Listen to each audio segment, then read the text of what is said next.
ग्रंथराज श्री चैतन्य चरितामृत से हम चर्चा कर रहे हैं। हम पढ़ते हुए श्रृंखला में श्री चैतन्य चरितामृत मध्य लीला 11वें अध्याय के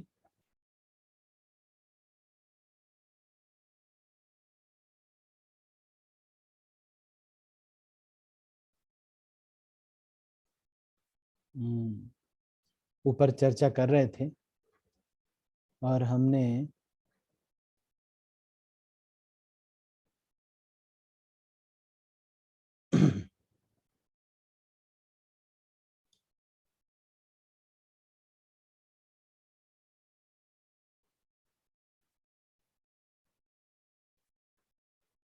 इसमें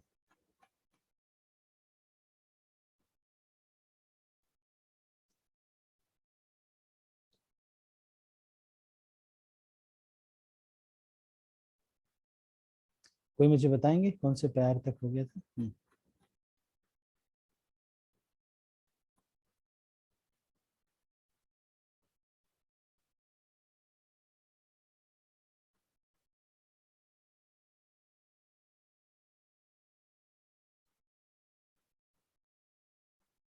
तो ये चर्चा चल रही थी वासुदेव घोष इत्यादि के बारे में, और फिर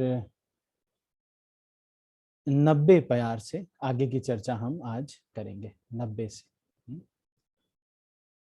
ठीक है। तो मैं इसको शेयर करता हूँ, आप इसको देखिएगा। 90 प्यार से, ठीक है ठीक है।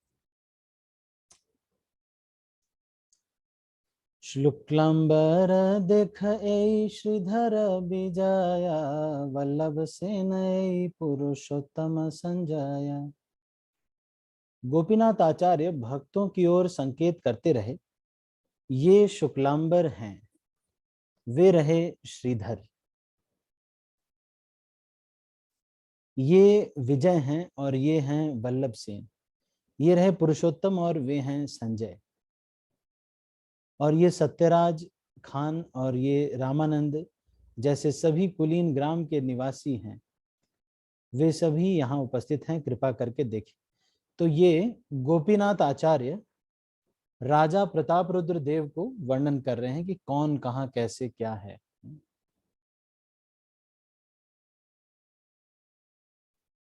ये रहे मुकुंद दास, नरहरि, श्री रघुनंदन, चिरंजीव तथा सुलोचन, ये सभी खंड के निवासी हैं।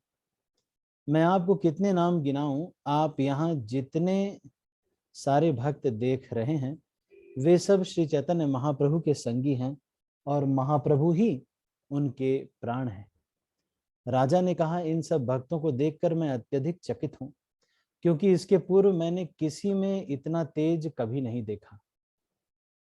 सचमुच उनका तेज करोड़ों सूर्यों के तेज के समान है। न ही मैंने इसके पूर्व कभी भगवान नाम का इतना मधुर कीर्तन होते सुना है। जब शुद्ध भक्त कीर्तन करते हैं तो उनके ऐसे ही लक्षण होते हैं। सारे शुद्ध भक्त सूर्य प्रकाश के समान चमकीले लगते हैं और उनकी शारीरिक कांति अत्यंत तेजवान होती है। साथ ही उनका संकीर्तन अद्वितीय होता है। ऐसे अनेक पेशेवर कीर्तनीय हैं जो अनेक वाद्य यंत्रों की सहायता से कलात्मक तथा संगीतात्मक ढंग से कीर्तन कर सकते हैं, किंतु उनका कीर्तन शुद्ध भक्तों के आकर्षक संकीर्तन की बराबरी नहीं कर सकता। जो कोई भक्त वैष्णव आचरण के नियमों का दृढ़ता से पालन करता है तो उसकी शारीरिक कांति स्वाभाविक रूप से आकर्षक होगी और उसके द्वारा भगवान के पवित्र नाम का गायन तथा कीर्तन प्रभावशाली होगा।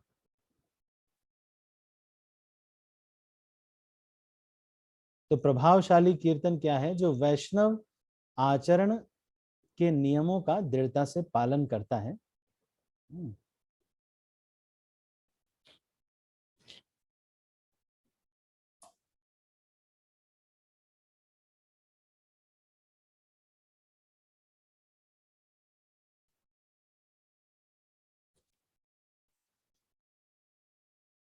तो जो कई बार म्यूजिकल ट्रूप्स बहुत सारे आते हैं वो भी कीर्तन करते हैं, लेकिन वो कीर्तन बहुत श्रेष्ठ नहीं माना जाता है। जैसे कई बार कहीं आप जाएंगे तो कई लोग कीर्तन में बहुत सारा आलाप लेते हैं,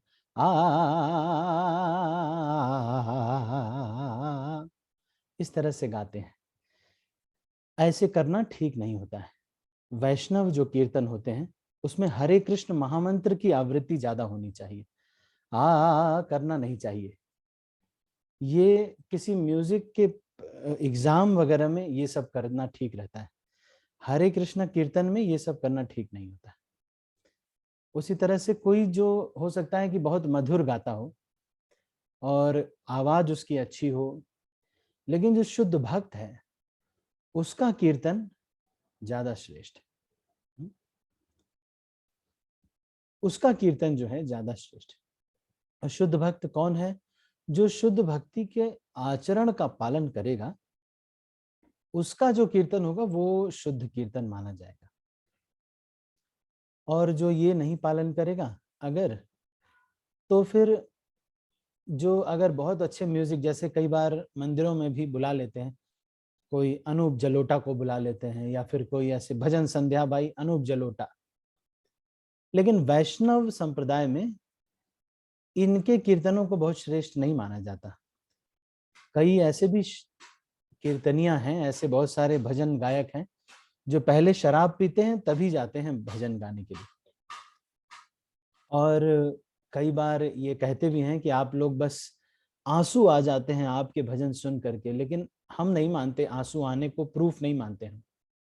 कई बार उनके भजन सुन करके आंसू भी आ जाते हों तो भी हम उसको प्रूफ नहीं मानते, क्योंकि हम तो बद्ध जीव हैं, हमें तो आंसू फिल्म में भी आ जाते हैं। एक एक स्टोरी मैं आपको सुनाता हूँ, बहुत पुराने समय की बात है। हमारी जो बुआ लोग हैं, मेरी 4 बुआ हैं, तो पुराने समय में जो सिनेमा हॉल होते थे उसमें जय संतोषी माँ मूवी लगी हुई थी। तो बड़ा ये हुआ कि भाई जय संतोषी माँ मूवी देखने चलेंगे सब लोग। तो ये बुआ लोग सब गई, तो ये हुआ कि सब लोग नारियल वगैरह लेके गए थे वहां पे, कि जैसे ही संतोषी माँ का दर्शन होगा तो तुरंत ही जो है नारियल फोड़ दिया जाएगा। तो अब पूरा सिनेमा हॉल में पूरा आरती वगैरह, चुनरी वगैरह सब कुछ, नारियल चुनरी ये सब बिक रहा है। सोचिए सिनेमा हॉल में संतोषी माँ का बिक रहा है, और संतोषी माँ कोई माँ है ही नहीं शास्त्रों में। अब मेरी सारी चारों बुआ लोग, उस समय उनकी उम्र होगी वही 20 अब तो सभी बूढ़े हो गए सब, 70 साल के अब तो सभी बहुत। लेकिन उस समय की ये बात है, ये सब लोग जो है ना बहुत, मतलब मुझे, अब सब लोग वहां जा करके, जैसे ही वो उस मूवी में ये आता है, मैंने भी देखी है, तो उसमें वो आता है कि नारियल के कटोरे में पानी दो, ऐसे करके वो जब रोती थी तो सब लोग रोने भी लगते थे खूब, पूरी सिनेमा हॉल में आवाज आना शुरू हो जाती थी, फूट फूट के रोने लगते थे। अब जो सीखने वाली बात यह है कि हम तो सिनेमा हॉल में भी रोने लगते हैं, इसका मतलब है हमारे रोने की कोई वैल्यू नहीं है। इसीलिए जब किसी ऐसे भजन संध्या होती है तो कई बार उसमें दिखाया जाता है कि देखिए स्वामी जी के ऐसे प्रवचनों से ये जो दाऊद इब्राहिम तक रोने लगा वहां बैठा हुआ उसको दिखाया जा रहा है, बार बार उस पर जूम किया जा रहा है कि ये बहुत ही महान इंडस्ट्रियलिस्ट है, ये बैठा हुआ है और ये रो रहा है। अभी उसको, वो इसलिए नहीं रो रहा है, उसको तो ये फोन आया है कि उसका 50 लाख का घाटा हो गया है, और हम सोच रहे हैं कि वो इसलिए रो रहा है। तो इसलिए हम तो भौतिक चीजों के लिए भी रोते हैं, इसलिए हमारे रोने का कोई बहुत वैल्यू नहीं है।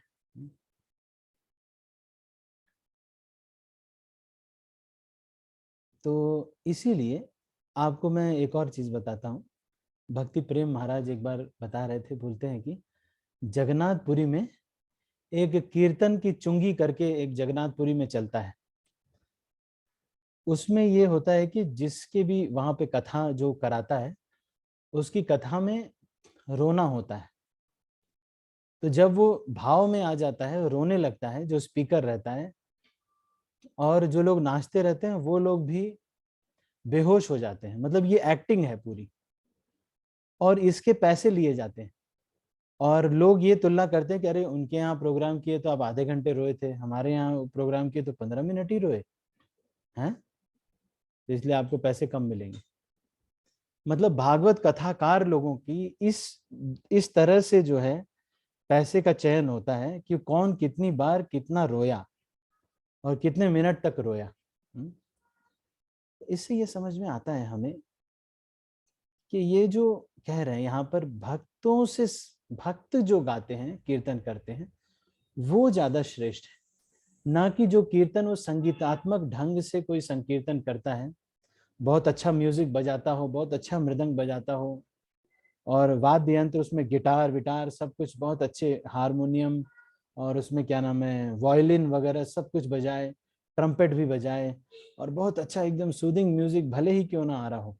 लेकिन आपने से कभी सुना होगा हिज ऑनर गोपाल कृष्ण महाराज केवल 3 ही ट्यून गाते हैं। अभी तक मैंने उनके मुंह से बस 3 ही ट्यून सुनी है। एक ट्यून है हरे कृष्णा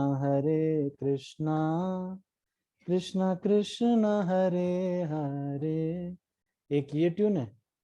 और एक ट्यून गाते हैं कि हाँ हरे कृष्ण, कुछ ऐसे एक और एक दो और ट्यून है, हरे कृष्ण कृष्ण हरे हरे, ऐसे करके कुछ ऐसे ही। मतलब 2 ही ट्यून गाते हैं, 2-3 ट्यून गाते हैं महाराज। वो भी अच्युतानंद प्रभु एक थे प्रभुपाद के शिष्य, उनकी ट्यून्स हैं, तो वही बस वो गाते हैं महाराज, वही ट्यून ट्यून प्रभुपाद के समय से ही गा रहे हैं, और यही ट्यून ट्यून हमेशा गाते हैं, चाहे रथ यात्रा हो चाहे जो भी हो, बस यही गाते हैं। तो यहाँ पर क्या बता रहे हैं, ये कह रहे हैं कि जो टोली वाले जो लोग होते हैं ना, जो पैसे लेते हैं कीर्तन करते हैं और ऐसे ऐसे करते हैं, तो ये शुद्ध कीर्तन नहीं है। शुद्ध कीर्तन क्या है? जब शुद्ध भक्त कीर्तन करते हैं तो उनके ऐसे ही लक्षण होते हैं। सारे शुद्ध भक्त सूर्य प्रकाश के समान चमकीले लगते हैं और उनकी शारीरिक कांति अत्यंत तेजवान होती है। साथ ही उनका संकीर्तन अद्वितीय होता है। ऐसे अनेक पेशेवर कीर्तनीय हैं जो अनेक वाद्य यंत्रों की सहायता से कलात्मक तथा संगीतात्मक ढंग से संकीर्तन कर सकते हैं। अब मैं हैदराबाद में एक सारी धोती फेस्टिवल होता है, सारी धोती फेस्टिवल, तो ये हैदराबाद के लोग जानते होंगे। सारी धोती फेस्टिवल मतलब बच्चे जब बड़े हो जाते हैं, तो जब वो प्यूबर्टी को पहुंचते हैं तो उसका एक फेस्टिवल करते हैं।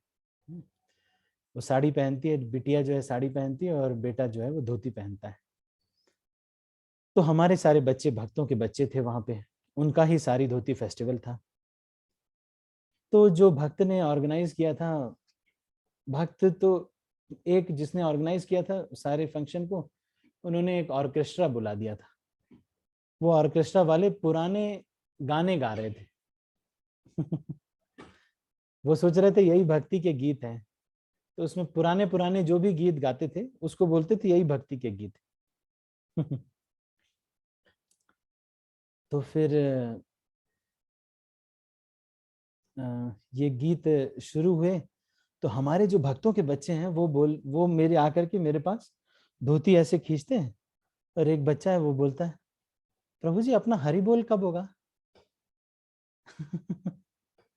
अपना हरि बोल नहीं होगा क्या? तो मैंने बोला होगा होगा, अभी चिंता मत करो, हम भी लेंगे माइक, अभी इन लोगों को कर लेना तो फिर हम बताते हैं।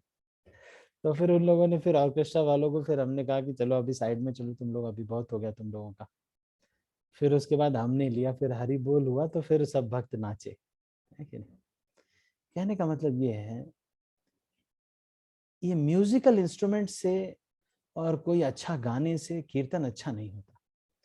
अच्छा कीर्तन जिस व्यक्ति ने अच्छा जप, अच्छा कीर्तन उसको कहा जाएगा जो व्यक्ति तृणादपि सुनेचेन तरोरपि सहिष्णुना अमानिना मान देना कीर्तनीय सदा हरि, ये वाले जो 4 चीजों का पालन करता है उसका कीर्तन अच्छा होता है।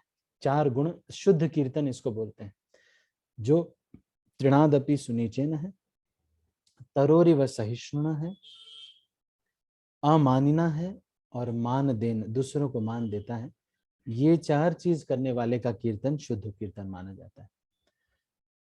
और बाकी जो ये म्यूजिकल आर्टिस्ट लोग आकर के कीर्तन करते हैं, कई बार टैटू लगा लेते हैं, वो भी पहन लेते हैं, लेकिन इसको शुद्ध कीर्तन नहीं कहा जाता है।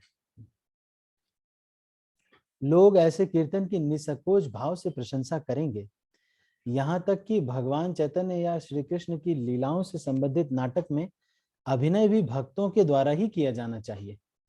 तो ये जो नाटक होते हैं, इसमें भी क्या करना चाहिए, कभी भी ऐसे नहीं करना चाहिए कि हायर करना चाहिए किसी को। हम लोग कई बार ऐसा होता है कि किसी आर्टिस्ट को हायर कर लेते हैं, मूवी के आर्टिस्ट को,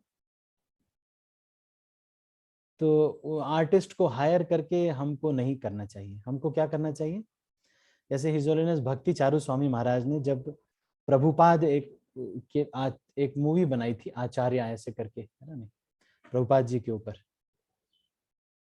तो भी उन्होंने ऐसे ही किया था। उन्होंने भक्तों से ही सारा एक्टिंग करवाया था, बहुत सारे उसमें भक्त थे।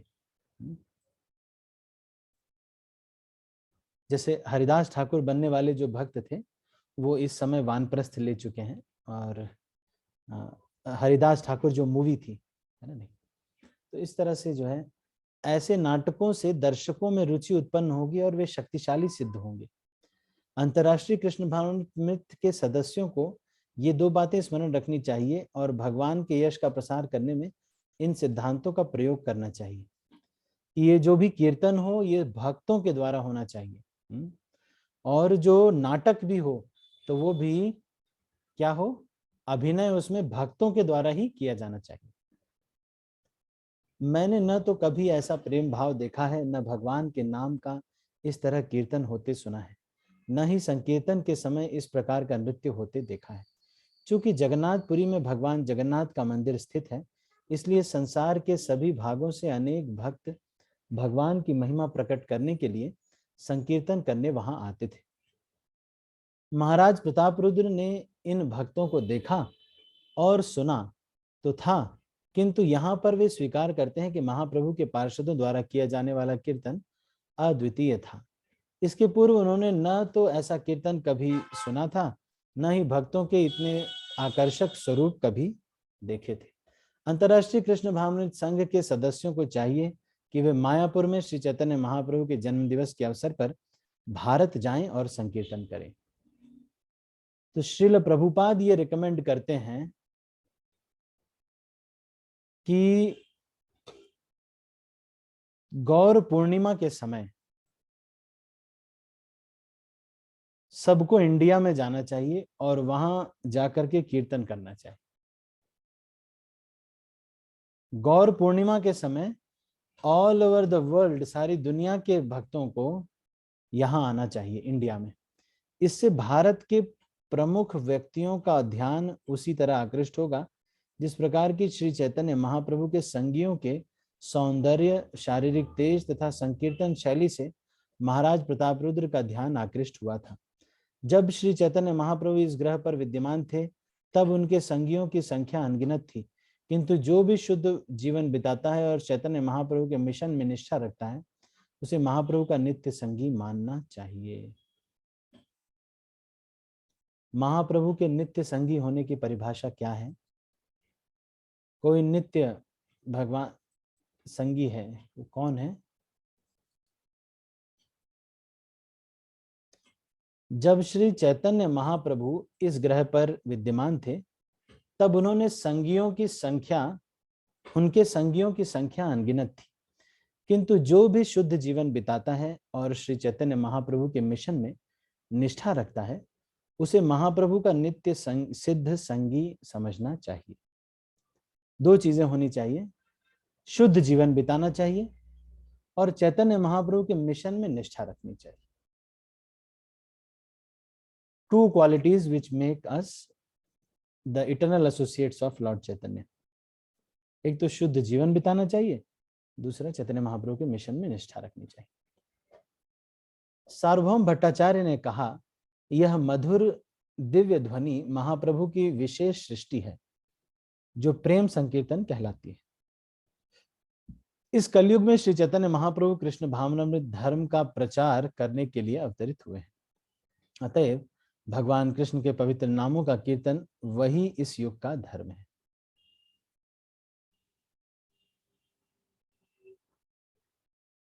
जो भी व्यक्ति संकीर्तन द्वारा श्री चैतन्य महाप्रभु की सेवा करते हैं उसे अत्यंत बुद्धिमान समझना चाहिए। जो ऐसा नहीं करता उसे इस युग का शिकार तथा बुद्धि से रहित समझा जाना चाहिए।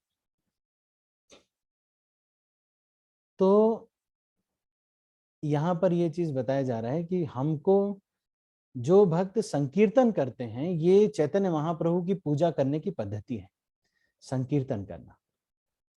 इसलिए हर एक भक्त को संकीर्तन करना चाहिए, संकीर्तन अवश्य करना चाहिए। ये चैतन्य महाप्रभु की पूजा करने की कलयुग में ये पद्धति है और इन्हीं लोगों को बुद्धिमान समझना चाहिए। कुछ लोग ऐसे और कुछ और चीजों में बहुत व्यस्त हो जाते हैं, पर वो बहुत श्रेष्ठ नहीं है। अच्छा, कोई ये बता सकता है आप में से कि अच्छा, केवल अगर संकीर्तन ही पद्धति है तो फिर इस्कॉन में डीटी वर्शिप क्यों करते हैं?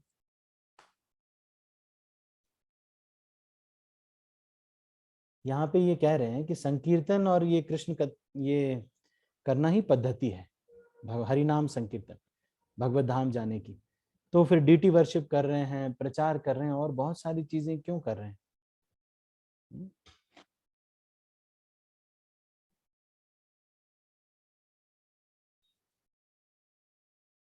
राधिका माता जी।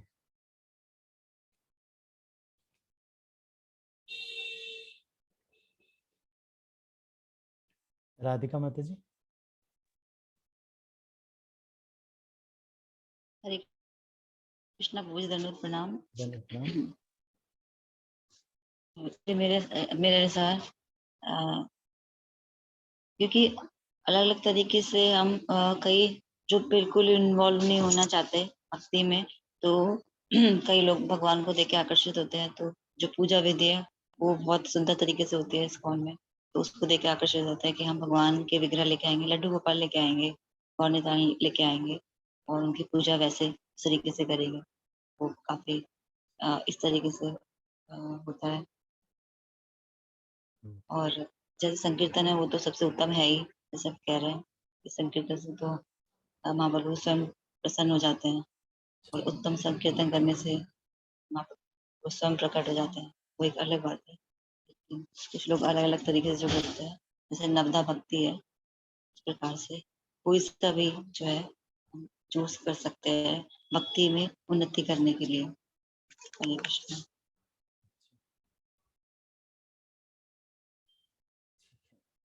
अच्छा बताया माता जी ने, ये बताया कि भाई वैरायटी रहे तो ठीक रहता है, लेकिन ये भी है कि भाई कलयुग में जो है संकीर्तन ही पद्धति है, तो इसी में वैरायटी, संकीर्तन ही जो है पद्धति है। जैसे विग्रह सेवा जो है वो द्वापर युग की पद्धति है। Deity worship is the process to attain the lord in Dvapara Yuga. इसी तरह से सतयुग में ध्यान करना था और त्रेता युग में यज्ञ करना और द्वापर युग में विग्रह की पूजा करना। तो कलयुग में तत् हरि कीर्तनाथ, है ना? ठीक है, तो यश अग्रवाल प्रभु आपका क्या विचार है? कलयुग में जब क्लियर है कि संकीर्तन ही करना है, तो फिर हम ऐसा क्यों करते हैं कि डीटी वर्शिप कर रहे हैं और बाकी कार्य? हरे कृष्ण प्रभु जी, धन्यवाद प्रणाम। धन्यवाद प्रभु जी प्रणाम। आवाज आ रही सही से? हाँ हाँ। प्रभु जी मतलब जो जो डीटी वर्शिप है या प्रचार का कार्य है, ये यह भी प्रभु जी मतलब हम महाप्रभु की आज्ञा से ही कर रहे हैं।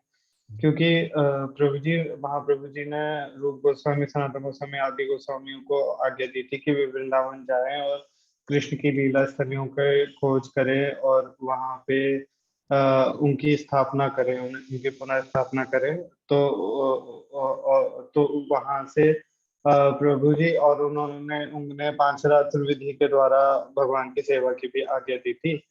तो वो भी कर रहा है। और प्रभु जी एक ऐसा भी समझ में आ रहा था कि हमारी जो इंद्रियां हैं वो अभी, और हमारी जो चेतना है, दोनों ही इतनी इतनी इतनी शुद्ध नहीं है कि हम सारा दिन संकीर्तन कर सके या सारा दिन हरे कृष्ण महामंत्र का जप कर सके। तो हमें इंद्रियों को भी इंद्रियों के स्वामी की सेवा में लगाना है हर प्रकार से। तो उसके लिए डीटी वर्शिप एक बहुत अच्छा माध्यम है, क्योंकि वहाँ पे हम भगवान की सेवा करके, मतलब जैसे आरती गा के हम हमारी वाणी को सेवा में लगा रहे हैं, या भगवान के ऑफर्ड फूलों की सुगंध लेके हमारी नासिका को सेवा में लगा रहे हैं, तो इस प्रकार से भगवान का दर्शन करके नेत्रों को सेवा में लगा रहे हैं। तो ऐसे अलग अलग अंगों को डीटी वर्शिप के माध्यम से हम भगवान की सेवा में लगा करके धीरे धीरे उन्हें उच्चतम स्थिति तक लेके जा सकते हैं। हालांकि प्रभु जी, मतलब फाइनली तो हमें संकीर्तन के माध्यम से ही भगवान भगवत धाम तक जाना है इस कलयुग में। प्रभु जी, कुछ गलती हो तो क्षमा करें। हरे कृष्ण प्रभु जी, धन्यवाद, प्रणाम। ठीक है, तो मुख्यतः ये है कि डीटी वर्शिप की जो प्रोसेस है या बाकी जो ध्यान की प्रोसेस है, जो भी प्रोसेस है, वो इस कलयुग में शुद्ध तरीके से हो नहीं पाती। अब वो कहेंगे कि दीप जलाओ, लेकिन शुद्ध घी कहाँ मिलेगा? तो कोई भी चीज डीटी वर्शिप का जो है वो हो नहीं पाता है। इसीलिए जब डीटी इंस्टॉलेशन होता है, तो इस्कॉन में भी डीटी इंस्टॉलेशन जब होता है, तो श्रील प्रभुपाद ने जब वृंदावन में किया, तो सारे भक्तों को वृंदावन के बुलाया और उसके बाद वृंदावन के पुजारियों से डीटी इंस्टॉलेशन करवाया कृष्ण बलराम का। लेकिन उसके बाद श्रील प्रभुपाद ने कहा, now do sankirtan, that is the real deity installation. Srila Prabhupada ने कहा कि sankirtan is the real deity installation. तो ये जो संकीर्तन है, यही मात्र तरीका है, कीर्तन ही कलयुग में तरीका है भगवान के धाम जाने का। कीर्तन जो भगवान के नाम का कीर्तन करना है, हरे कृष्ण कृष्ण कृष्ण हरे हरे, हरे राम राम राम हरे हरे। तो यही यही एक पद्धति है इस समय भगवत धाम जाने की। बाकी जो भी कार्य करते हैं वो या तो भक्तों को एंगेजमेंट देने के लिए और प्रचार को बढ़ाने के लिए, लोगों को आकर्षित करने के लिए ये सब किया जाता है, अन्यथा हमारा कोई वैसा उद्देश्य नहीं है। यज्ञ इत्यादि भी हम इसीलिए करते हैं कि बस, क्योंकि यज्ञ में जो उपचार होगा, जो अरणी लकड़ी है, पहले तो आग जलाने का ही पद्धति, आजकल कैसे जलाते हैं, कपूर लगाते हैं उसमें आग जलाते हैं, ऐसे किसी यज्ञ में आग नहीं जलाई जाती थी। यहाँ कपूर लगा करके कोई यज्ञ में आग नहीं जलाई जाती थी। तो इसलिए आजकल का सिस्टम अलग हो गया है। तो इसलिए आजकल के सिनेरियो में ये बहुत वैलिड नहीं है यज्ञ की पद्धति सारी। अभी हिज होलिनेस भक्ति आश्रम महाराज आए थे, तो एक भक्त ने यज्ञ रखा था, तो महाराज बोलते हैं कि क्या ये यज्ञ में कुछ तो क्या होगा?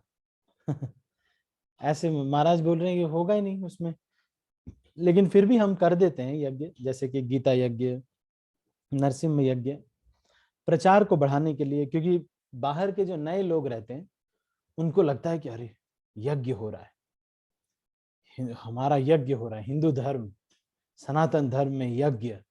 उनको मालूम नहीं है हिंदू धर्म में क्या है।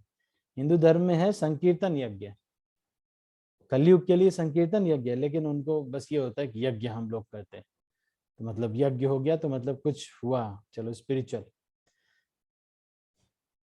इनफैक्ट श्रील प्रभुपाद ने तो कई लोगों को दीक्षा दिया है केवल लेटर दे करके। हिज होलिनेस गोपाल कृष्ण महाराज का पहले से नाम गोपाल कृष्ण खन्ना था, तो महाराज तो प्रभुपाद ने उनका नाम रखा गोपाल कृष्ण दास, बस ऐसे रख दिया, हो गई दीक्षा। कुछ किया ही नहीं है कि नहीं, और लेटर में दे दिया। कोई दीक्षा के लिए कोई ऐसा नहीं, बस गुरु अगर एक्सेप्ट कर लेते हैं तो हो गई दीक्षा। कोई बहुत बड़ा यज्ञ हो, ये हो स्वाहा स्वाहा, ये सब किया जाता है बस ऐसे ही फॉर्मेलिटी के लिए किया जाता है। और कुछ थोड़ा बहुत रहता भी है कि भाई यज्ञ से कर्म फल ले लेते हैं, और ऐसे वैसे वो केला जो बाद में डाला जाता है उससे सारे कर्म फल आपकी आहुति में चले जाते हैं, ऐसे कुछ लोग बोलते हैं। लेकिन सबसे ज्यादा कर्म फल तो जाता है शरणागति से। दीक्षा से में शरणागति जिसको आती है उससे सारे कर्म फल खत्म हो जाते हैं। शरणागति से कर्म फल खत्म होते हैं। कर्म फल इससे नहीं खत्म होते कि आपने जो है ये किया या यज्ञ किया। ठीक है, तो यहाँ पर इस चीज को बता रहे थे, तो हमने इसको थोड़ा डिटेल में चर्चा की। जो भी व्यक्ति संकीर्तन द्वारा श्री चैतन्य महाप्रभु की सेवा करता है उसे अत्यंत बुद्धिमान समझना चाहिए। जो व्यक्ति ऐसा नहीं करता उसे इस युग का शिकार तथा बुद्धि से रहित समझा जाना चाहिए। धूर्त लोग कहते हैं कि कोई भी व्यक्ति अपनी निजी धार्मिक विधि गढ़ सकता है। इस विचारधारा की यहाँ पर भर्त्सना की गई। यदि कोई सचमुच धार्मिक बनना चाहता है तो उसे हरे कृष्ण महामंत्र का कीर्तन अपनाना चाहिए। तो इस कलयुग में इस समय यही धर्म है, हरे कृष्ण कीर्तन करना। श्रीमद् भागवत में धर्म का असली अर्थ बतलाया गया है। धर्मम तो साक्षात भगवत प्रणीतम न वै विदुर ऋषयो नापि देवाः न सिद्ध मुख्या असुरा मनुष्याः कुतश्च विद्याधर चारणादयः स्वयंभुर नारदः शंभु कमार कपिरो मनु प्रहलादो जनको भीष्मो बलिर्वयासकिर्वयम् द्वादशेते विजानीमो धर्मं भागवतं भटाः गुह्यं विशुद्धं दुर्बोधं यं ज्ञात्वामृतमश्नुते एतावानेव लोकेस्मिन् पुंसां धर्मः परः स्मृतः भक्ति योगो भगवती तन्नाम ग्रहणादिभिः। तो इन श्लोकों का तात्पर्य यही है कि मनुष्य के द्वारा धर्म गढ़ा नहीं जा सकता। धर्म तो भगवान की आचार संहिता है जो भगवान ने बताई है क्या करना चाहिए। फलस्वरूप बड़े बड़े संत, देवता या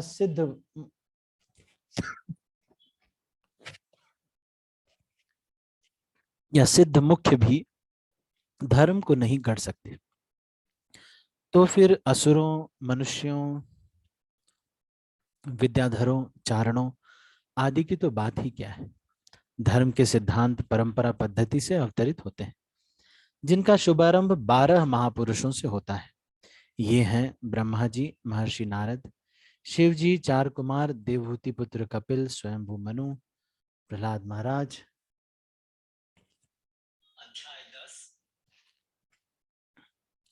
राजा जनक, भीष्म पितामह, बलि महाराज, सुखदेव गोस्वामी तथा यमराज। धर्म के सिद्धांत इन्हीं 12 पुरुषों को ज्ञात है। धर्म उन धार्मिक सिद्धांतों का सूचक है जिनके द्वारा मनुष्य पूर्ण पुरुषोत्तम भगवान को समझ सकता है। तो यहाँ पर धर्म की एक और परिभाषा बताई गई है, इन्हीं 12 लोगों को ज्ञात है। धर्म उन धार्मिक सिद्धांतों का सूचक है, प्रिंसिपल्स, दोज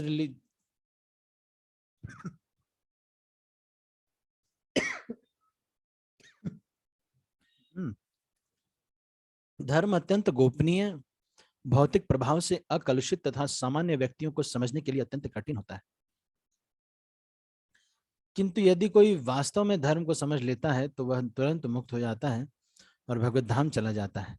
भागवत धर्म अर्थात परंपरा पद्धति द्वारा विवेचित धर्म परम धर्म है। दूसरे शब्दों में धर्म भक्ति योग के विज्ञान को बताने वाला है जिसका शुभारंभ नव दीक्षित भक्त द्वारा भगवान के पवित्र नाम का उच्चारण करने से होता है। अतः इस कलयुग के लिए चैतन्य चरितामृत श्लोक 98 में संस्तुति की गई है, कली काले धर्म कृष्ण नाम संकीर्तन। कलयुग में भगवान के पवित्र नाम के इस कीर्तन को धर्म की विधि के रूप में सारे वैदिक शास्त्रों ने स्वीकार किया है। इस श्री चैतन्य चरितामृत के अगले श्लोक में, जो कि श्रीमद् भागवत 11.5.32 से ही है, इसकी और पुष्टि की गई है। तो ये 11.5.32 जो श्लोक है ये सबको याद होना चाहिए। श्रीमद् भागवत का 11.5 और 32 जो श्लोक है ये सबको याद होना चाहिए। कृष्ण वर्णम तुषा कृष्णम सांगोपांगास्त्र पार्षदम यज्ञ संकीर्तन प्राय यजंती ही सुमेधसा। इस कलयुग में बुद्धिमान लोग भगवान के उन अवतार की जो निरंतर कृष्ण नाम का गायन करते हैं, पूजा करने के लिए संकीर्तन करते हैं। यद्यपि उनका रंग सांवला नहीं है तो भी वे साक्षात कृष्ण हैं। वे अपने संगियों, सेवकों, अस्त्रों तथा पार्षदों से युक्त रहते हैं। इस श्लोक की व्याख्या के लिए आदि लीला अध्याय 3 श्लोक 52 देखें। राजा ने कहा, शास्त्रों के प्रमाण के अनुसार यह निष्कर्ष निकलता है कि चैतन्य महाप्रभु ही स्वयं भगवान कृष्ण हैं। तो फिर पंडित जन कभी कभी उनके प्रति उदासीन क्यों रहते हैं? भट्टाचार्य ने उत्तर दिया, जिसे श्री चैतन्य महाप्रभु की रंचमात भी कृपा प्राप्त हुई है वही व्यक्ति समझ पाता है कि वे कृष्ण हैं, अन्य कोई नहीं। जिस पर भगवान कृष्ण की विशेष कृपा होती है वही व्यक्ति संकीर्तन आंदोलन का प्रसार कर सकता है। कृष्ण शक्ति बिना नहीं तार प्रवर्तन। सर्वप्रथम भगवान की कृपा प्राप्त किए बिना कोई भी व्यक्ति भगवान के पवित्र नाम का प्रचार नहीं कर सकता। जो भगवान नाम का प्रचार कर सके उसे भक्ति सिद्धांत सरस्वती के शब्दों में लब्ध चैतन्य कहा जाता है। तो ये एक नया टर्म आपको मिल रहा है, जो भगवान नाम का प्रचार कर सके उसे भक्ति सिद्धांत ठाकुर के शब्दों में लब्ध चैतन्य कहा जाता है। लब्ध चैतन्य वह है जिसने अपनी मूल चेतना कृष्ण भावनामृत को जागृत कर लिया है। कृष्ण भावनामृत में शुद्ध भक्त का इतना प्रभाव पड़ता है कि वह अन्यों को कृष्ण भावना भावित होने के लिए जागृत कर सकता है, जिससे वे स्वयं को कृष्ण की प्रेमा भक्ति में लगा सकते हैं। इस प्रकार शुद्ध भक्तों की वंशावली बढ़ती जाती है और अपने भक्तों की संख्या इस प्रकार बढ़ती देखकर चैतन्य महाप्रभु अत्यंत प्रसन्न होते हैं। सुमेधसा शब्द का अर्थ है कुशाग्र बुद्धि वाले।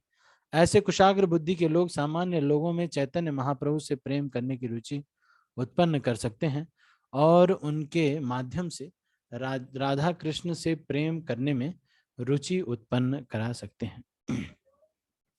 जो लोग श्री चैतन्य महाप्रभु को समझने में रुचि नहीं रखते वे अपनी कलात्मकता के बावजूद अपने पेशेवर कीर्तन तथा धन प्राप्ति के हेतु नृत्य करने से निरे भौतिक बन जाते हैं। जिस व्यक्ति की श्री चैतन्य महाप्रभु में पूर्ण श्रद्धा नहीं होती वह संकीर्तन आंदोलन में ठीक से नाच गा नहीं सकता। कृत्रिम गायन तथा नृत्य भावुकता के कारण हो सकता है, किंतु इससे कृष्ण भावना में प्रगति करने में सहायता नहीं मिलती। जब तक किसी व्यक्ति पर श्री चैतन्य महाप्रभु की कृपा नहीं होती तब तक कोई कितना ही बड़ा पंडित क्यों ना हो, वह कितना ही क्यों न देखे या सुने, वह महाप्रभु को पूर्ण पुरुषोत्तम भगवान के रूप में नहीं स्वीकार कर सकता। किसी के ऊपर जब तक कृपा नहीं होगी चैतन्य महाप्रभु की तब तक। यही सिद्धांत उन असुरों पर लागू किया जा सकता है चाहे वे श्री चैतन्य महाप्रभु के संप्रदाय के ही क्यों न हो। महाप्रभु के से विशेष शक्ति प्राप्त किए महाप्रभु के संप्रदाय के ही क्यों न हो। महाप्रभु से विशेष शक्ति प्राप्त किए बिना कोई व्यक्ति उनके यश का प्रचार विश्व भर में नहीं कर सकता। कोई अपने आप को, तो ये महाप्रभु से विशेष शक्ति प्राप्त किए बिना कोई व्यक्ति उनके यश का प्रचार विश्व भर में नहीं कर सकता।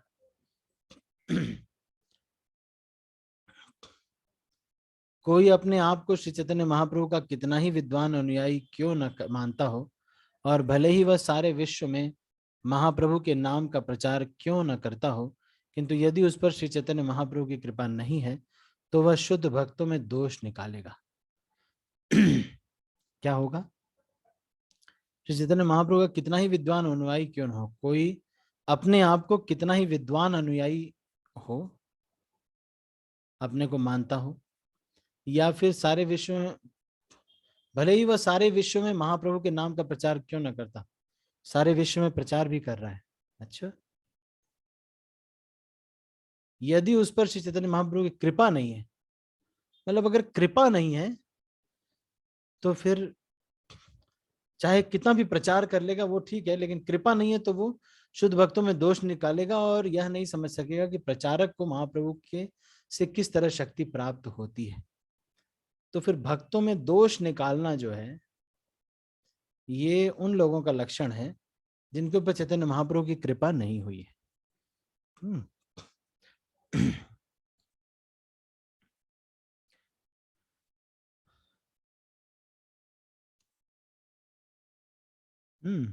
जिनके ऊपर कृपा नहीं हुई रहती है, वो चाहे विद्वान हो, चाहे हो सकता है बहुत सारे लोग उनके मतलब नाम के प्रचार बहुत कर लिया, लेकिन अगर कृपा नहीं उनके ऊपर है तो फिर यह नहीं समझ सकेगा कि प्रचारक को महाप्रभु से किस तरह शक्ति प्राप्त होती है।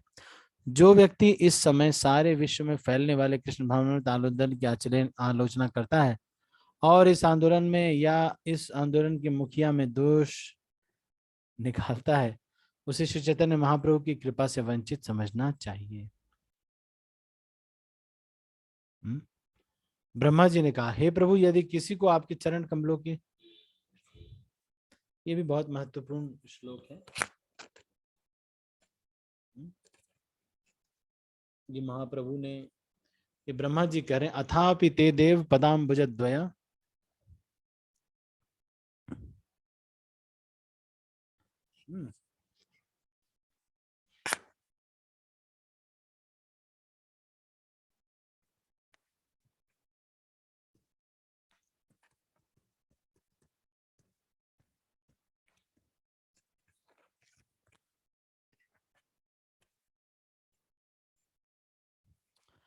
ये बहुत महत्वपूर्ण श्लोक है।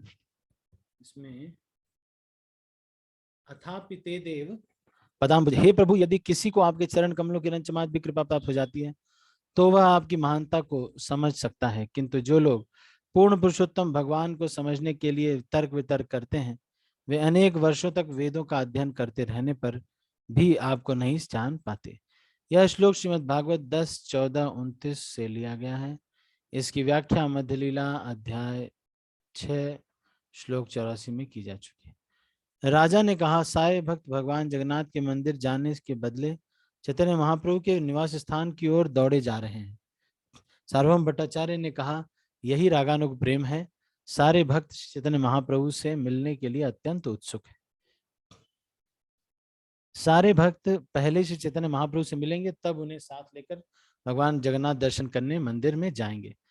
राजा ने कहा, भवानंद राय का पुत्र वाणीनाथ 5-7 अन्य लोगों के साथ जगन्नाथ प्रसाद लाने गए हैं। वस्तुतः वाणीनाथ पहले ही श्री चैतन्य महाप्रभु के निवास स्थान जा चुका है और पर्याप्त महाप्रसाद ले गया है। कृपया करके मुझे इसका कारण बतलाएं। सार्वभौम भट्टाचार्य ने कहा, यह समझकर कि सारे भक्त आ चुके हैं, महाप्रभु ने संकेत दिया और इतनी मात्रा में महाप्रसाद ले आए हैं। तब राजा ने भट्टाचार्य से पूछा, उन भक्तों ने तीर्थ स्थान की मुलाकात लेने के लिए नियमों का यथा उपवास रखना, बाल बनवाना इत्यादि का पालन क्यों नहीं किया? उन्होंने पहले प्रसाद क्यों ग्रहण किया? भट्टाचार्य ने राजा से कहा, आपने जो कुछ कहा वह तीर्थ स्थानों की मुलाकात लेने के लिए नियमानुसार ठीक है, किंतु एक दूसरे भी मार्ग है जो स्वतः स्फुरित रागानुग प्रेम का मार्ग है। इसके अनुसार धार्मिक नियमों के पालन में सूक्ष्म बारीकियां सन्निहित हैं। वैदिक नियमों के अनुसार तीर्थ यात्रा करने से पूर्व ब्रह्मचर्य व्रत धारण करना चाहिए। सामान्यतः लोग काम वासना इतनी सताती है कि रात में बिना संभोग के उन्हें नींद नहीं आती। इसलिए यह नियम बना हुआ है कि सामान्य व्यक्ति तीर्थ यात्रा पर जाने पर के पूर्व ब्रह्मचर्य रखे, तीर्थ स्थान में प्रवेश करते ही वह दिन भर का उपवास रखे और अपना सिर मुड़ाने के बाद तीर्थ स्थान के निकटवर्ती नदी या सागर में स्नान करे। ये कृत्य पाप कर्मों के प्रभाव को निरस्त करने के लिए किए जाते हैं। तीर्थ स्थानों की मुलाकात लेने का अर्थ ही है पापमय जीवन के फलों को शमित करना। तीर्थ स्थानों में जाने वाले लोग अपने पापों को वहां छोड़ते हैं, इसलिए ये तीर्थ स्थान यात्रियों के पाप कृत्यों से बोझिल हो उठते हैं। किंतु जब कोई संत महात्मा या शुद्ध भक्त ऐसे तीर्थ स्थान में जाता है तो वह सामान्य लोगों द्वारा छोड़े गए पाप कर्मों के फलों को नष्ट करके तीर्थ स्थान को फिर से शुद्ध बना लेता है। तीर्थी कुर्वन्ति तीर्थहानि। अतएव किसी तीर्थ स्थान में सामान्य मनुष्य का जाना और किसी महान संत पुरुष का जाना भिन्न भिन्न है। सामान्य व्यक्ति तीर्थ स्थान में अपने पाप छोड़ जाता है, किंतु संत पुरुष या भक्त अपनी उपस्थिति से इन पापों को धो डालता है। श्री चैतन्य महाप्रभु के भक्त सामान्य लोग न थे और उन पर तीर्थ स्थानों पर जाने वालों के नियमों को लागू नहीं किया जा सकता। प्रत्युत उनमें श्री चैतन्य महाप्रभु के लिए स्वतः स्फुरित रागानुग प्रेम था। तीर्थ स्थान में पहुंचते ही श्री वे भगवान चैतन्य का दर्शन करने गए और तीर्थ स्थान के नियमों का पालन न करते हुए उन्होंने महाप्रभु की आज्ञा के अनुसार महाप्रसाद ग्रहण किया।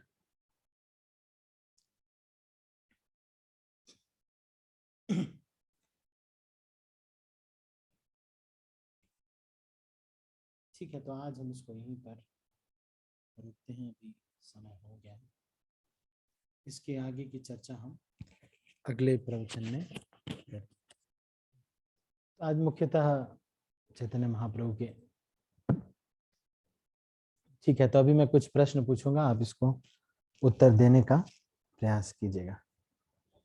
ठीक है, तो पहला प्रश्न है,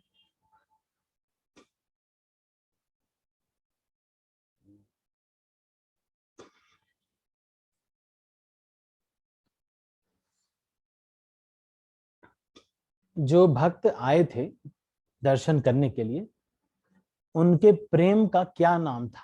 वो जो प्रेम था चैतन्य महाप्रभु के लिए, उस प्रेम को क्या टाइटल दिया जाता है?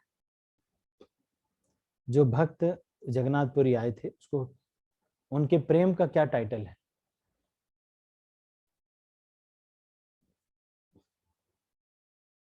जो भक्त बंगाल इत्यादि से जगन्नाथपुरी आए थे, संधिनी राधा माता जी। हरे कृष्ण प्रभु जी, लब्ध लब्ध लब्ध शब्द है क्या प्रभु जी? हाँ, नहीं नहीं, ठीक है भक्ति सिद्धांत सर। ठीक है, चलो यश अग्रवाल प्रभु, हाँ जी बताइए।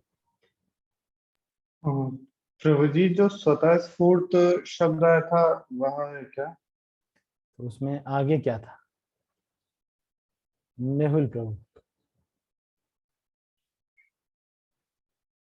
हरे कृष्ण प्रभु जी, नाम प्रभु जी नंबर- ये गलत किया गया है, ये तो उत्तर नहीं है। ये वाला नहीं लिखा था आपने? नहीं, जो प्रभु जी ने बताया वो नहीं लिखा मैंने अभी प्रभु जी, ये तो बताया सर। चलो ठीक है, पावनी ज्योति माता जी बताएंगे। देखो, हरे कृष्ण प्रभु जी, धन्यवाद। धन्यवाद। रागानों का प्रेम प्रभु जी, स्वतः स्फूर्त प्रेम। हाँ, एकदम करेक्ट आंसर देती है माता जी, बहुत अच्छे से सुनती हैं और एकदम करेक्ट आंसर देती है। बहुत अच्छी, गुड स्टूडेंट है माता जी हमारे क्लास की। स्वतः स्फुरित रागानुग प्रेम। ठीक है, ये म्यूट कर लेंगे एक बार इसको।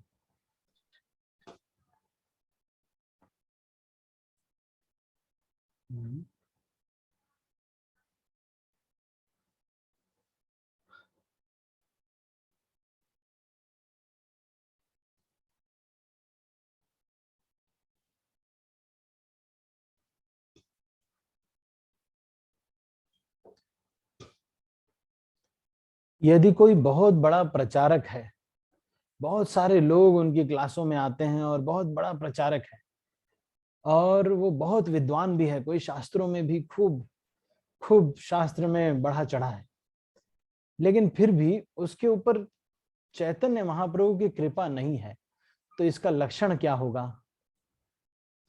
खूब विद्वान है, शास्त्रों में खूब निपुण है, और सारे विश्व में महाप्रभु के नाम का प्रचार कर रहा है और सब जगह जा रहा है, बहुत सारे लोग उनका मतलब सब जगह पे कभी उनका वीडियो बन रहा है, कभी सब कुछ हो रहा है, ये सब कुछ तो हो रहा है, लेकिन फिर भी उनको अगर किसी को कृपा नहीं मिली हुई है चैतन्य महाप्रभु की, तो क्या होगा उसका लक्षण?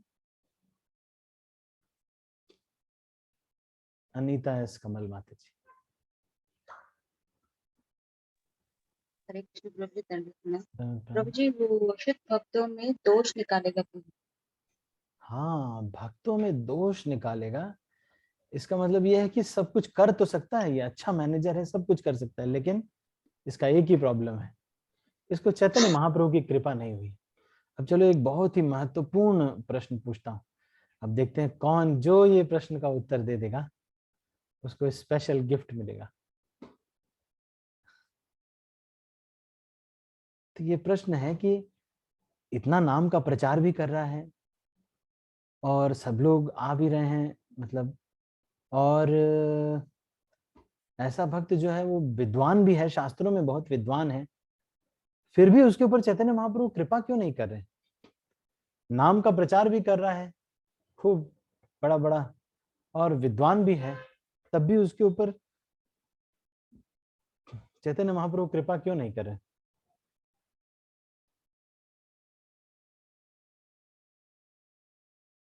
और वो दोष दिखाने की प्रवृत्ति उसके अंदर है अभी भी।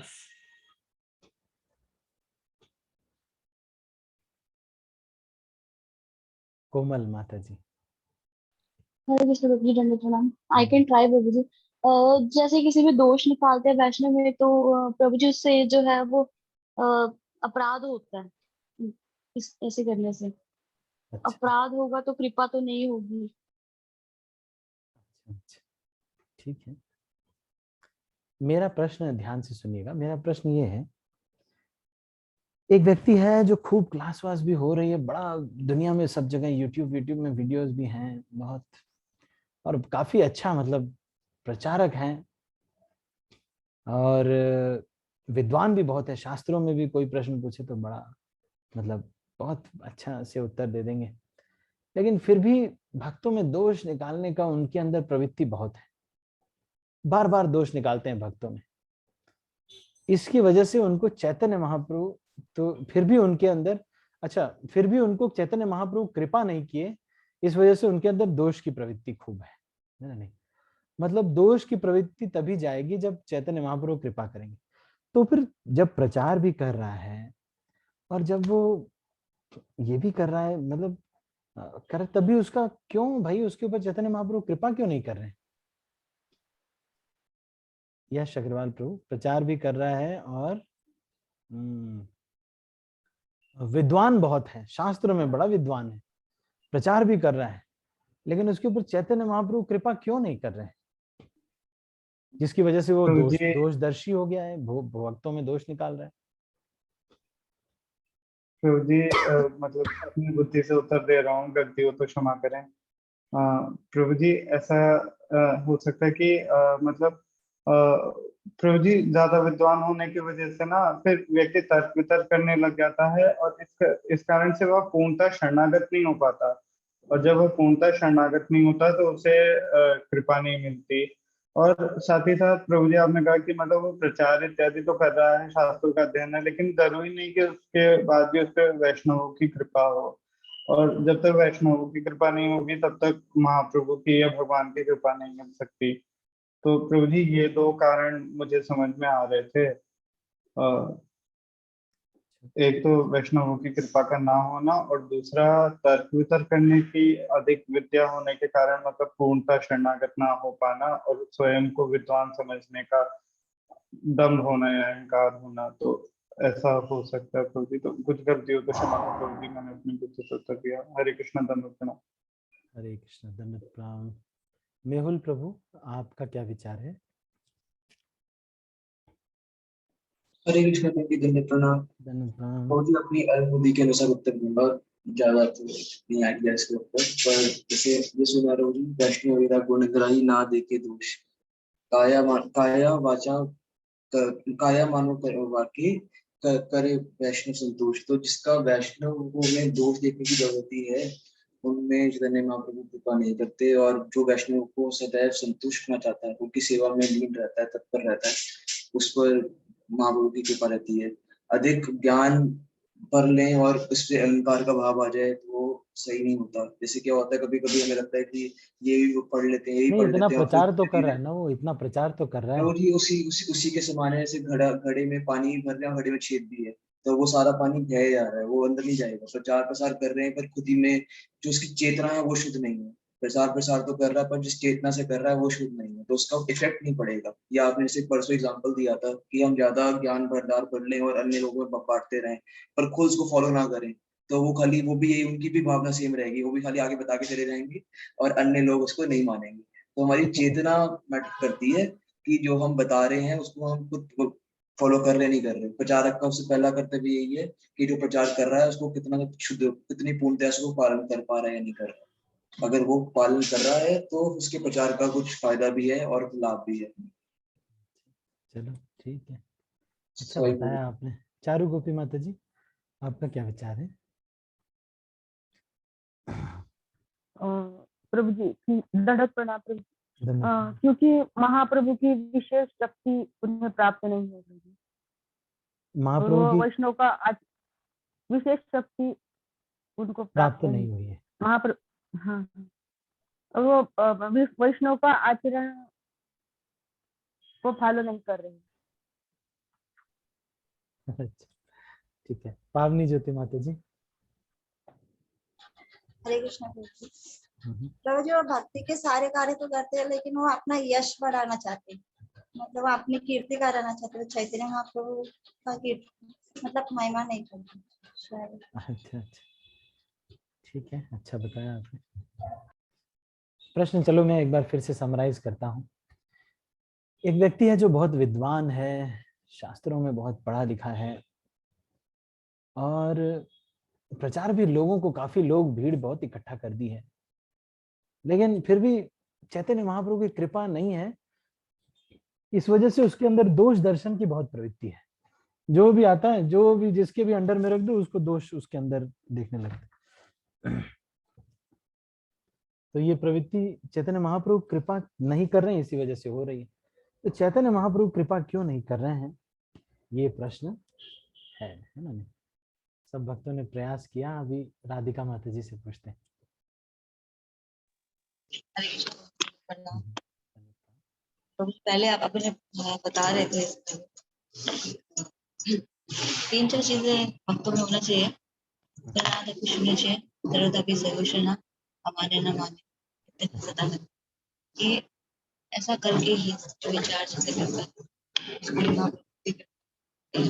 संकीर्तन प्रचार आदि कर सकता है, दूसरों में दोष देखता है, अपने आप जो कमी है उसको देखता है, उसको में हमेशा अच्छा ही देखना चाहिए भक्तों, जैसा बता सकते हैं। आई डोंट नो, आप बताइए।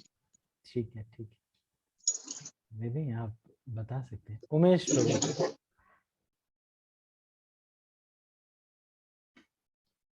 उमेश प्रभु। हरे कृष्ण, दंडवत प्रणाम प्रभु जी।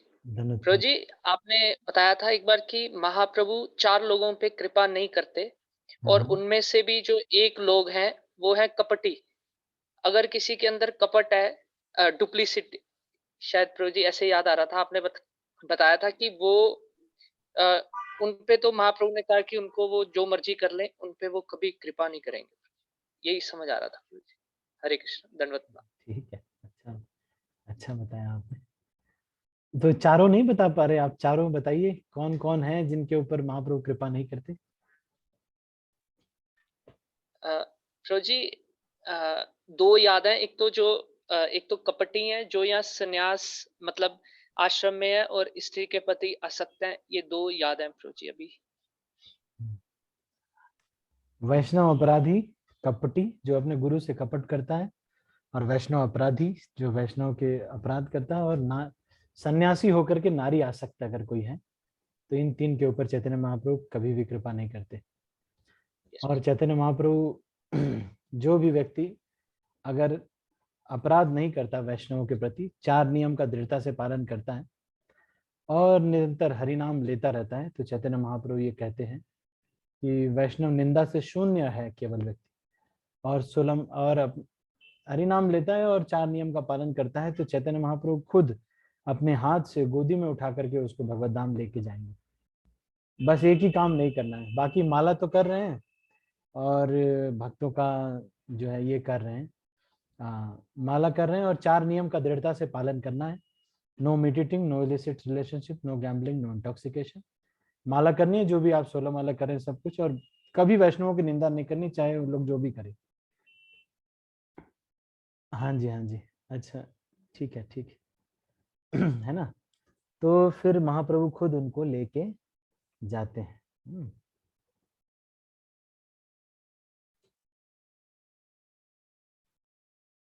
ठीक है, तो चलो बाकी और भक्तों से पूछते हैं।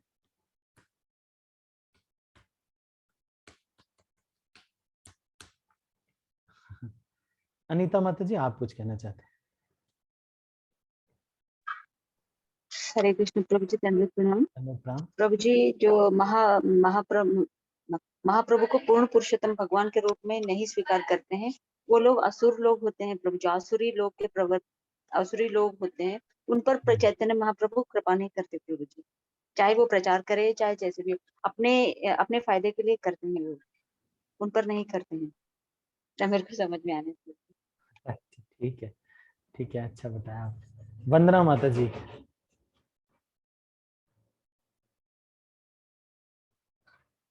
वंदना माता जी।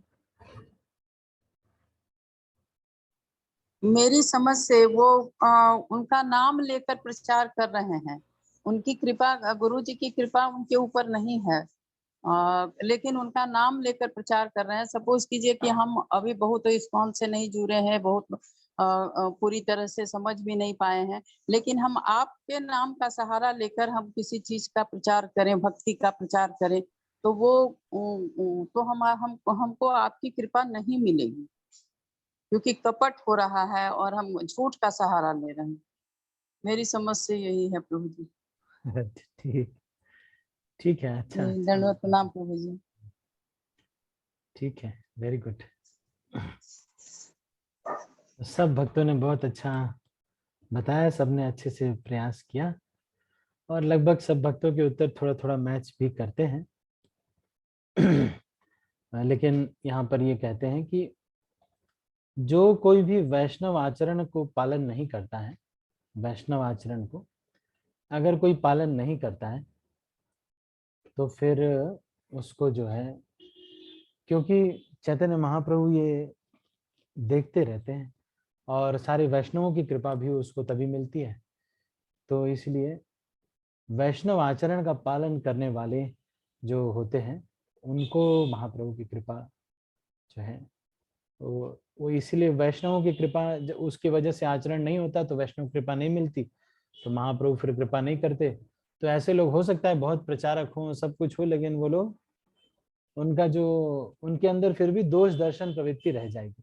लेकिन जो सब भक्तों को कृपा लेकर के साथ में लेकर के चलता है, सबको सबसे पूछता है आप भी गाइड करिए, इस तरह से लेके चलता है, तो सबको ये लगता है कि अरे ये तो हमारे साथ का ही है ना। तो इस वजह से उसको खूब कृपा मिलती है चैतन्य महाप्रभु की। ठीक है, तो आप लोगों ने सबने लगभग थोड़ा थोड़ा सही बताया। अगला प्रश्न है,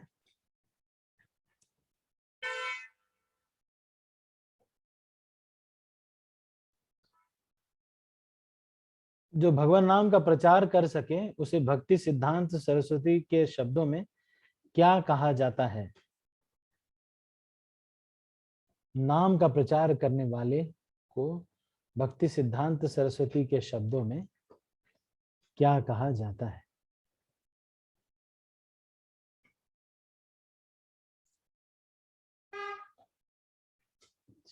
पावनी ज्योति माता जी। हरे कृष्णा प्रभु जी। लब्ध चैतन्य प्रभु जी। लब्ध चैतन्य कहा जाता है। देखो ये इजी मिल गया, इजी वाला था। ठीक है,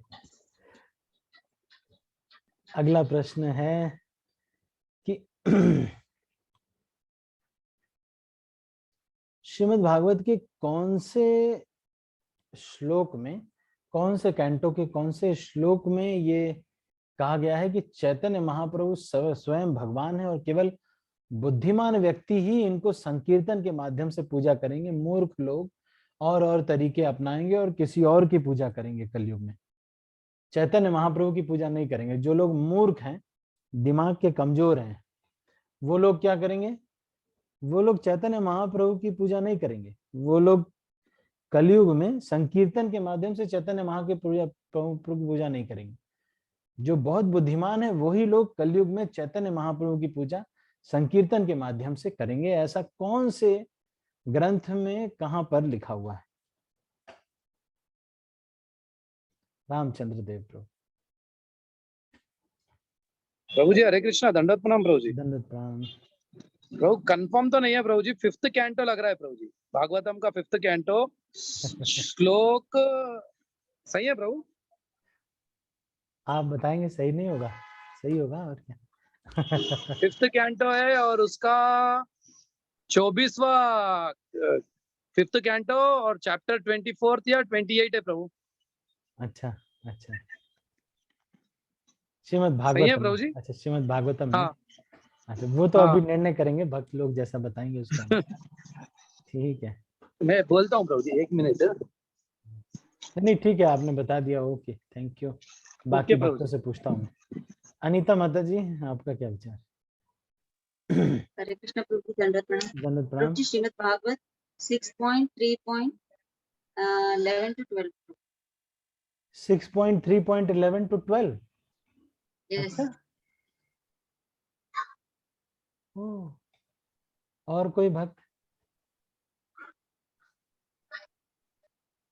मेरा प्रश्न आपने ध्यान से सुना नहीं सुना?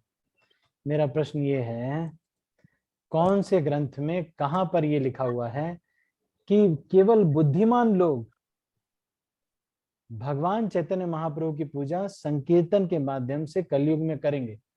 बाकी जो लोग मूर्ख होंगे वो चैतन्य महाप्रभु की पूजा नहीं करेंगे और संकीर्तन के माध्यम से नहीं करेंगे। वो लोग कोई नया ही पद्धति निकालेंगे और वो पूजा करेंगे। वो लोग वांगड़ू फांगड़ू कोई देवता होंगे उनकी पूजा करेंगे और डांस के माध्यम से, कोई और माध्यम से। मेहुल प्रभु। हरे कृष्ण प्रभु जी, प्रयत्न करूंगा, पक्का तो कंफर्म नहीं है प्रभु जी। फोर्थ कैंटो में 29वें श्लोक पे 46 29वें अध्याय की 46। राधिका माता जी।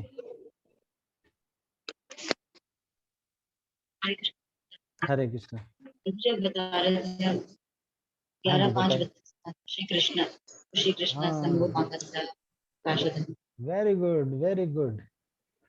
11:5:32 11:5:32 है ना? नहीं, 11:5:32 में श्रीमद् भागवत में कहा गया, 11th कैंटो के 5th चैप्टर के 32वें श्लोक में कहा गया है कि केवल और केवल संकीर्तन के द्वारा चैतन्य महाप्रभु की जो पूजा करता है वो बुद्धिमान लोग हैं। जो ऐसा नहीं करते वो लोग क्या हैं? वो कलयुग के शिकार हैं और अकलमंद नहीं, बुद्धिमान नहीं है वो लोग।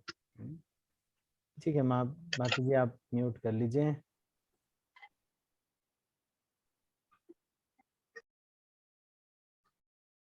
अगला अंतिम प्रश्न हम पूछते हैं, इसके बाद फिर हम इसको क्लोज करते हैं।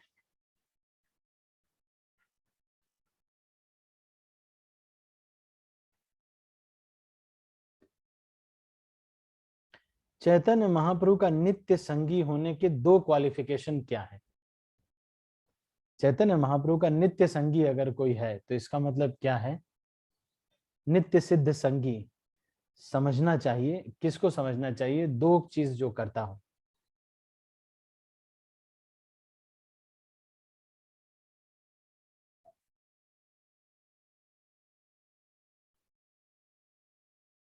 चारू गोपी माता जी। हरे कृष्णा प्रभु जी, दंडवत प्रणाम। धन्यवाद। जो शुद्ध जीवन बिताते हैं और चैतन्य महाप्रभु के मिशन में निष्ठा रखते हैं। जो एक तो खुद का जीवन उनका बड़ा शुद्ध है, कोई पाप नहीं करते हैं, कोई गलत चीज नहीं करते हैं, एक तो ये चीज। और दूसरा है कि वो खुद का जीवन उनका बहुत शुद्ध है, और दूसरा है वो चैतन्य महाप्रभु के मिशन में उनको निष्ठा है कि हाँ प्रचार तो होगा ही होगा।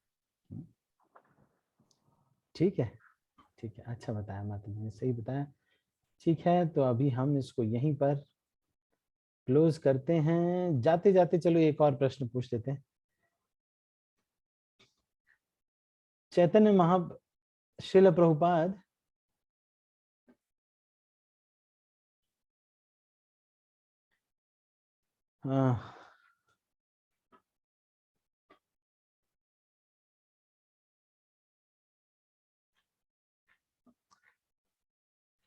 श्रील प्रभुपाद इस्कॉन संस्था में जो ड्रामा है और जो कीर्तन है उसके बारे में क्या कहते हैं, क्या होना चाहिए? इस्कॉन संस्था में जो ड्रामा और कीर्तन होता है उसके बारे में क्या कहते हैं?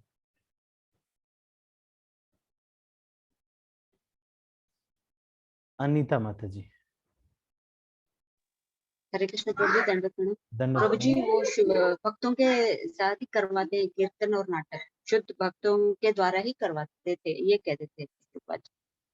हाँ, जो हमारे भक्त हैं इन्हीं के द्वारा ड्रामा भी करना चाहिए और इन्हीं के द्वारा कीर्तन भी करवाना चाहिए, तो ये शुद्ध होता है। ये शुद्ध होता है। ठीक है, तो कई बार प्रचार के लिए वैसे हम करवा देते हैं, अनूप जलोटा से भी करवा देते हैं। तो क्या करें, कोई लोग आते हैं ना, मान लो अगर बता देंगे हम कि अनूप जलोटा आ रहे हैं तो बहुत सारी भीड़ आ जाएगी, भाई अनूप जलोटा के भजन सुनेंगे। फिर थोड़ी देर बाद अनूप जलोटा से 2-3 भजन गवा करके उसके बाद हम अपना हरे कृष्णा गाते हैं।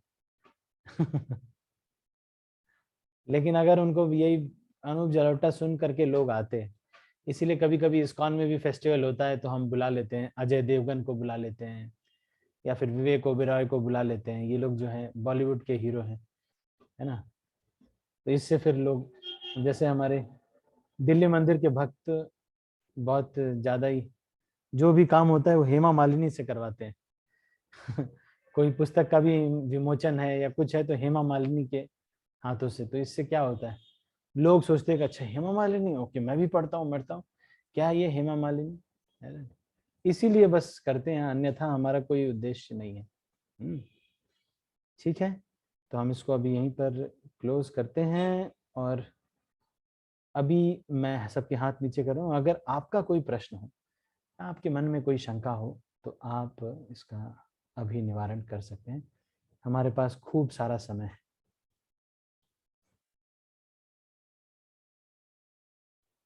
मेहुल प्रभु। हरे कृष्ण प्रभु जी, प्रणाम। धन्यवाद प्रणाम। प्रभु जी, शास्त्रों में अनेकों जगह पर धर्म के ऊपर बहुत मतलब बताया है धर्म के बारे में कि कहाँ कहाँ धर्म का वास्तविक अर्थ क्या है। और तो फिर ऐसा क्यों कहा जाता है कि धर्मस्य तत्त्वमिदं गुह्यम् मा जनो येन पता सकता, उन्हीं के द्वारा ही धर्म को जाना जा सकता है पूर्णतया। जब इतनी जगह, क्योंकि हम तो जो भी धर्म के बारे में जानते हैं वो मतलब इन्हीं के जो हमारे शास्त्र हैं इनको पढ़कर समझकर प्रमाणिक गुरु के जरिए जान पाते हैं। तो फिर ये जो 12 बताए हैं सब बताए ब्रह्मा जी वगैरह, तो इनके द्वारा ही ऐसा क्यों कहा गया है कि हम जान सकते हैं? Because an example is the best teacher.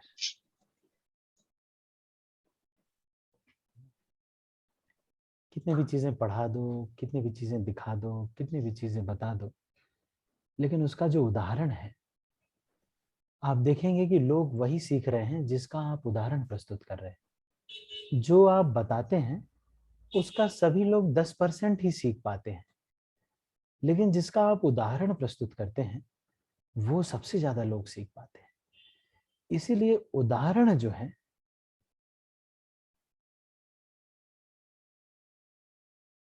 अच्छा, तो उदाहरण जो है, इसीलिए वो कह रहे हैं कि महाजनों ये न गतः सपंथा, उस रास्ते पर बस चलना चाहिए। क्योंकि चलते समय इतने डिटेल्स होते हैं और एक मन जो है इंसान का, वो इतने परम्यूटेशन कॉम्बिनेशन लगाता है, सीधे रास्ते को भी टेढ़ा बना देता है। जैसे मान लो मैं यश अग्रवाल प्रभु को बोलता हूँ कि यश अग्रवाल प्रभु ऐसे करना है कि यहाँ पे डीटी वर्शिप करना है, पहले फूल लगाना है, फिर यहाँ पे ये लगाना है। अब यश प्रभु पूछेंगे कि प्रभु जी नया फूल लगाऊं कि पुराना फूल लगाऊं? फिर उसके बाद बोलेंगे कि नया फूल लगा दो। फिर बोलेंगे प्रभु जी थाली के कोने में लगाऊं कि थाली के बीच में लगाऊं? I mean everything whatever this human mind can think of cannot be written. It's just impossible. Therefore, an example is the best way to teach. That is why the preachers of Krishna consciousness are called acharyas. That means they practice what they preach.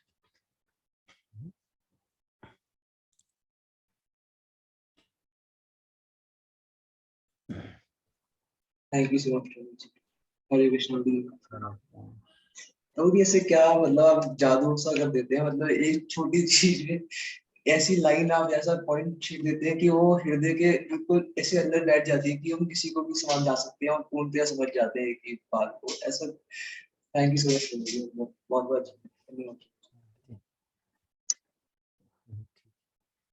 यश अग्रवाल प्रभु।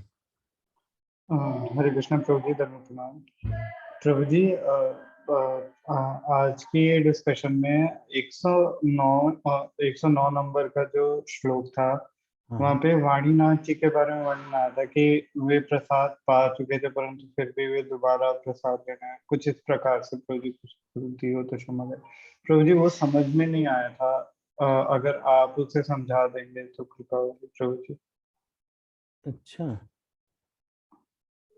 प्रभु जी वो 2-3 श्लोक थे जिसमें वाणीनाथ जी का के बारे में लिखा था, 108, 109, 110 के आसपास थे। राजा कहे भवानंदेर पुत्र वाणीनाथ, प्रसाद लैया संगे चले 5-7। तो वाणीनाथ जो हैं उनको भवानंद राय ने चैतन्य महाप्रभु की सेवा में रख दिया था। तो चैतन्य महाप्रभु की सेवा में बड़दंड के रास्ते से चैतन्य महाप्रभु ने इनको भेजा था, क्योंकि नरेंद्र सरोवर के रास्ते से वो लोग आ रहे थे। आपने अगर देखा होगा नरेंद्र सरोवर, तो जगन्नाथपुरी में ये बाएं गुंडीचा के तरफ से नरेंद्र सरोवर जाते हैं और चैतन्य महाप्रभु बीच में है गंभीरा में। तो चैतन्य महाप्रभु वहां से गंभीरा से भेजते हैं जगन्नाथपुरी वाणीनाथ को। वाणीनाथ जो कि भवानंद के पुत्र हैं, उनके साथ 5-7 और लोग को लेके जाते हैं वाणीनाथ महाप्रसाद लाने के लिए, और इधर नरेंद्र सरोवर की तरफ से ये लोग आ रहे हैं। तो इसमें कुछ समझने का तो कुछ है नहीं। वाणीनाथ जो है भवानंद के पुत्र हैं। तो 5 जो पांडव हैं उसमें से एक वाणीनाथ भी हैं, जो कि चैतन्य महाप्रभु के लीला में वाणीनाथ पटनायक के रूप में आए हुए हैं, जो कि इनके बेटे हैं भवानंद के। तो वो उनको भवानंद ने चैतन्य महाप्रभु की पर्सनल सेवा में रख दिया था। तो वाणीनाथ वहां पर चैतन्य महाप्रभु की सेवा किया करते थे। ठीक है,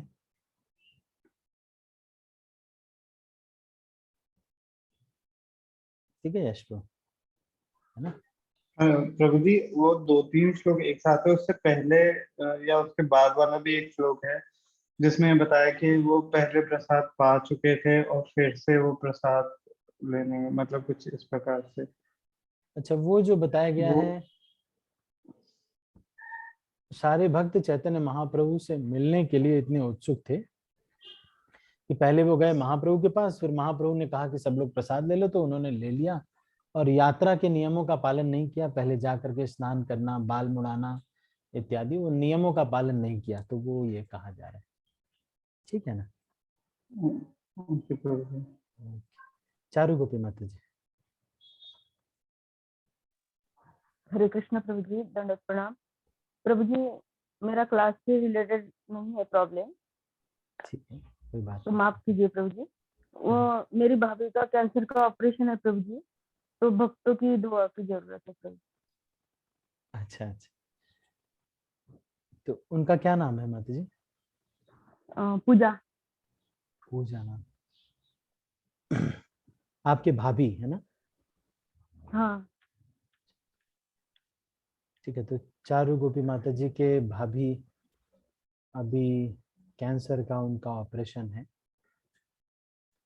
जैसे जैसे ये जो शरीर है ये थोड़ा थोड़ा बढ़ता जाता है, आप देखोगे इसी तरह से ये सब चीज़ें थोड़ा थोड़ा, इसलिए इसमें थोड़ा बैलेंस बना करके रखना, और फिर अभी जब स्वस्थ हैं आप तो भजन कर लेना बहुत जरूरी। तो ठीक है, तो अभी हम सभी भक्तों से ये प्रार्थना करते हैं कि सभी भक्त एक बार हरे कृष्ण महामंत्र बोलेंगे पूजा माता जी के लिए, जो कि चारू गोपी माता जी के भाभी हैं। हरे कृष्णा हरे कृष्णा हरे कृष्णा कृष्ण कृष्ण हरे राम हरे राम हरे कृष्णा प्रभु जी, दंडवत प्रणाम। हरे कृष्णा प्रभु जी, दंडवत प्रणाम। हरे कृष्णा प्रभु जी, दंडवत प्रणाम। हरे कृष्णा माता जी, प्रभु जी दंडवत प्रणाम। ठीक है, चारू गोपी माता जी। हाँ प्रभु जी, धन्यवाद प्रभु जी, सभी का सभी वैष्णव दंडवत प्रणाम। ठीक है, तो मैं सब भक्तों को अभी अनम्यूट कर रहा हूँ और फिर इस मीटिंग को क्लोज कर रहा हूँ। हरे कृष्ण। हरे कृष्ण प्रभु जी, दंडवत प्रणाम। हरे कृष्ण प्रभु जी, हरे कृष्णा प्रभु जी, दंडवत प्रणाम। हरे कृष्णा प्रभु जी, दंडवत प्रणाम। हरे कृष्णा प्रभु जी, दंडवत प्रणाम।